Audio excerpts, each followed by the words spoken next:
Strategi bukan visi atau sebuah rencana. Strategi adalah soal membuat pilihan untuk jadi pemenang. Halo semuanya, nama saya Michael. Selamat datang di channel saya, Sikutu Buku. Kali ini saya akan bahas buku Playing to Win karya A.G. Levely dan Roger L. Martin. Sebelum kita mulai, buat kalian yang mau support channel ini agar terus berkarya, caranya gampang banget. Kalian cukup klik subscribe dan nyalakan loncengnya. Dukungan kalian membantu banget supaya kita bisa rutin posting dan bersama-sama belajar di channel ini. Buku ini membahas bagaimana strategi perusahaan bisa benar-benar berhasil. Sebagai informasi, penulis adalah mantan CEO dari perusahaan FMCG besar bernama P&G. Bersama dengan rekannya, mereka berhasil melipat gandakan penjualan P&G dan menaikkan keuntungan perusahaan hingga 4 kali lipat. Apa sih strategi? Bagi penulis, strategi bukanlah visi, bukan juga rencana. Secara sederhana, strategi artinya membuat pilihan yang jelas untuk memenangkan persaingan. Pilihan yang diambil akan buat perusahaan punya posisi yang lebih tinggi dan menguntungkan daripada para pesaingnya. Saya merangkumnya menjadi 3 hal penting dari buku ini. Pertama, salah kaprah soal strategi. Berdasarkan pengalamannya sebagai CEO, penulis seringkali menemukan salah kaprah soal strategi. Banyak pemimpin mengartikan strategi sebagai visi, ada juga sebagai rencana, atau bahkan mengadopsi best practice. Mereka juga menganggap kalau strategi itu tidak bisa dilakukan dalam jangka panjang.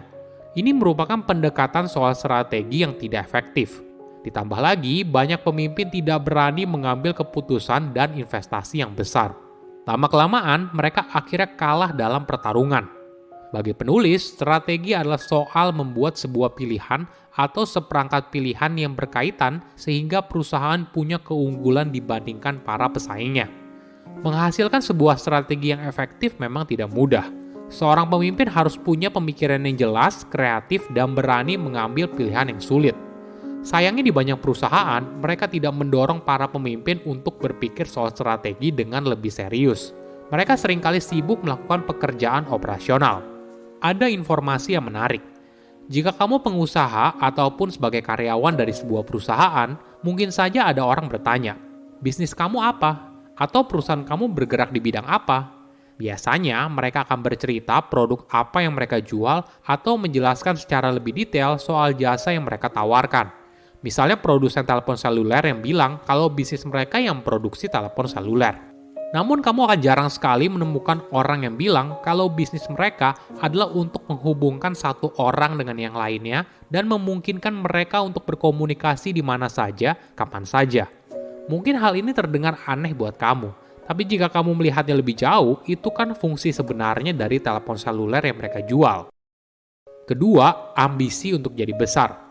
Ada pertanyaan yang menarik. Apakah perusahaan kecil harus jadi besar? Apakah kita harus menjadi pemain nomor 1? Banyak pemimpin tidak berambisi untuk membuat perusahaannya jadi besar. Mereka hanya menjalani saja hari demi hari. Hasilnya, mereka tidak berani mengambil keputusan yang besar dan berinvestasi untuk membuat perusahaannya jadi pemenang. Inilah yang akhirnya membuat perusahaan jadi gagal. Mereka gagal karena tidak berani punya mimpi yang besar. Pertanyaannya sekarang begini. Apa aspirasi kamu untuk menang? Penulis menjelaskan hal ini sebagai tujuan dari sebuah perusahaan. Apa tujuan besar yang ingin dicapai oleh perusahaan? Mendefinisikan winning aspiration merupakan bagian yang penting, tapi baru langkah pertama.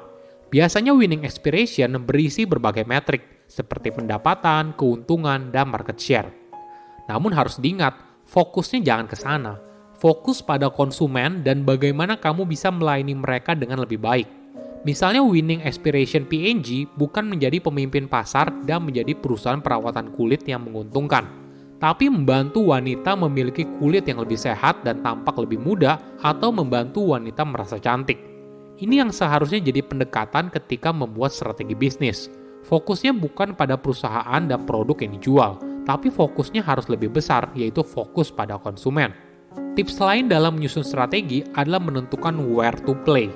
Meskipun kata di mana seringkali berkaitan dengan geografi, namun pertanyaan yang sebenarnya adalah di mana kita harus bermain agar bisa mewujudkan aspirasi untuk menang. Hal ini bisa saja berkaitan dengan geografi, jenis produk, segmen konsumen, saluran distribusi, dan tahap produksi vertikal. Strategi yang baik berisi informasi yang lengkap di mana masing-masing area dan bisa membuat pilihan agar bisa menang. Mungkin kamu bisa memulainya dengan menjawab beberapa pertanyaan ini. Di wilayah mana yang menjadi pasar terbesar produk kamu dan paling menguntungkan? Jenis produk apa yang sangat disukai oleh konsumen? Apakah kamu bisa menjual produk pada segmen konsumen yang berbeda? Pertanyaan ini akan bantu kamu dalam membuat sebuah pilihan. Ada contoh yang menarik. Pada tahun 1984, mayoritas deterjen masih dalam bentuk bubuk. Nah, Unilever hadir dengan inovasi dalam bentuk cair dengan merek Wizz. Inovasi ini juga mendorong pemain lain seperti P&G. Ketika akhirnya P&G meluncurkan deterjen cair dengan merek Liquid Tide, ini merupakan keputusan yang tepat. Bukan hanya sekedar meniru sesuatu yang baru, namun pemimpin di P&G memprediksi kalau pasar deterjen cair akan mengalami pertumbuhan yang kuat. Benar saja, pasar deterjen cair tumbuh secara signifikan.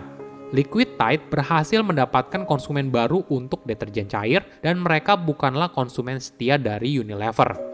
Menariknya, memilih di mana kita harus bermain sama halnya dengan memilih untuk tidak bermain. Artinya kamu memilih untuk tidak masuk ke segmen atau produk yang tidak sesuai dengan aspirasi kemenanganmu atau tujuan besar perusahaan. Ketiga, cara untuk menang. Jika tadi dibahas di mana kita bisa bermain, nah poin lain yang penting adalah bagaimana kita bisa menang. Bagaimana pilihan yang kita ambil bisa membantu kita meraih kesuksesan. Setiap perusahaan punya keunggulannya masing-masing. Bahkan apabila mereka menjual produk sejenis, tetap saja berbeda. Mulai dari tujuan besar yang ingin dicapai perusahaan hingga sumber daya manusianya. Misalnya perusahaan kecil bisa fokus melayani konsumen sesuai keinginan, tapi perusahaan besar bisa fokus memberikan produk yang berkualitas dengan harga terjangkau karena produksinya yang massal. Ada 2 tips yang menarik. Pendekatan low cost. Kamu pasti familiar dengan pendekatan ini, di mana kamu berusaha menawarkan harga paling murah. Misalnya ada 3 produk sejenis. Nah, kamu bisa menang apabila produk kamu dijual dengan harga yang lebih murah. Namun tidak hanya menawarkan harga yang lebih murah, kamu bisa melakukan pendekatan yang lain. Misalnya permen Mars dan Hershey. Permen Mars memiliki ongkos produksi yang jauh lebih murah sehingga mereka bisa menetapkan harga yang lebih rendah. Namun mereka tidak membuat produknya lebih murah lagi, tapi menggunakan budget tersebut untuk meningkatkan visibilitas produknya di toko dengan cara membeli ruang untuk menaruh produknya di rak-rak utama toko yang ada di seluruh negeri, sehingga produknya mudah ditemukan oleh konsumen. Namun untuk memenangkan persaingan tidak harus menjadi yang termurah. Ada pendekatan lain yaitu differentiation. Kamu tidak berlomba-lomba menciptakan produk dengan harga termurah, tapi kamu fokus menciptakan produk yang diinginkan oleh konsumen. Misalnya dengan menawarkan kualitas yang lebih baik, image dari merek yang lebih premium, dan sebagainya. Cara ini boleh dibilang lebih sehat secara keuangan karena kamu fokus memberikan nilai tambah pada konsumen, sehingga kamu bisa menawarkan harga yang wajar, bukan harga termurah. Inilah kenapa banyak perusahaan fokus pada riset, inovasi produk, marketing, dan sebagainya. Oke, apa kesimpulannya? Pertama, salah kaprah soal strategi. Banyak pemimpin mengartikan strategi sebagai visi, ada juga sebagai rencana, atau bahkan mengadopsi best practice. Ini merupakan pendekatan soal strategi yang tidak efektif. Ditambah lagi, banyak pemimpin tidak berani mengambil keputusan dan investasi yang besar. Lama-kelamaan, mereka akhirnya kalah dalam pertarungan. Bagi penulis, strategi adalah soal membuat sebuah pilihan atau seperangkat pilihan yang berkaitan sehingga perusahaan punya keunggulan dibandingkan para pesaingnya. Kedua, ambisi untuk jadi pemenang. Apa tujuan sebuah perusahaan? Apakah pemimpinnya punya mimpi untuk menjadikan perusahaan ini sebagai perusahaan pemenang pasar? Banyak perusahaan tidak berambisi untuk membuat perusahaannya jadi besar. Mereka hanya menjalani saja hari demi hari. Hasilnya, mereka tidak berani mengambil keputusan yang besar dan berinvestasi pada area yang tepat. Inilah yang akhirnya membuat perusahaan jadi gagal. Mereka gagal karena tidak berani punya mimpi yang besar. Ketiga, setiap perusahaan punya cara uniknya untuk menang. Setiap perusahaan punya keunggulannya masing-masing. Bahkan apabila mereka menjual produk sejenis, tetap saja berbeda. Mulai dari tujuan besar yang ingin dicapai hingga sumber daya manusianya. Silahkan komen di kolom komentar pelajaran apa yang kalian dapat ketika baca buku ini. Selain itu, komen juga mau buku apa lagi yang saya review di video berikutnya. Saya undur diri, jangan lupa subscribe channel YouTube Sikutu Buku. Bye-bye.